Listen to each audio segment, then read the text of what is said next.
بسم اللہ الرحمن الرحیم۔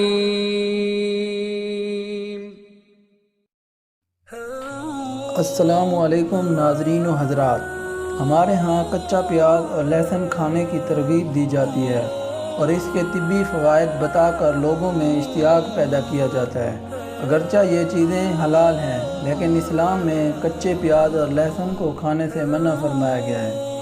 اس سے انسانوں کے ساتھ ساتھ فرشتوں کو بھی تکلیف پہنچتی ہے، تاہم اس کو پکا کر کھا لیا جائے تو منع نہیں کیا جاتا۔ علماء دین کا کہنا ہے کہ لہسن اور پیاز کچا کھانا بدبو کی وجہ سے منع فرمایا گیا ہے، کیونکہ رسول اکرم صلی اللہ علیہ وآلہ وسلم نے ہر اس کام سے روکا ہے جو نفاست کا باعث ہے۔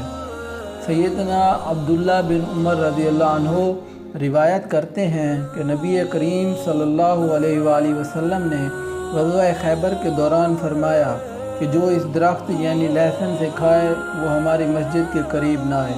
بخاری شریف اور مسلم میں لہسن پیاز کچا کھانے کے حوالے سے متعدد احادیث موجود ہیں۔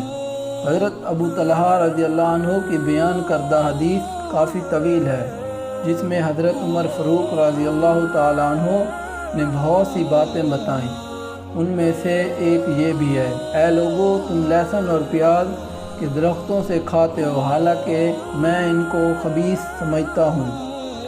مجھے یاد ہے کہ رسول اکرم صلی اللہ علیہ وآلہ وسلم کے دور میں جس شخص کے منہ سے اس کی بدبو آتی، آپ صلی اللہ علیہ وآلہ وسلم اسے حکم دیتے کہ وہ مسجد سے نکل کر بقیع کے قبرستان کی طرف چلا جائے، لہذا جو شخص انہیں کھانا چاہے وہ انہیں پکا کر ان کی بدبو ختم کر دے۔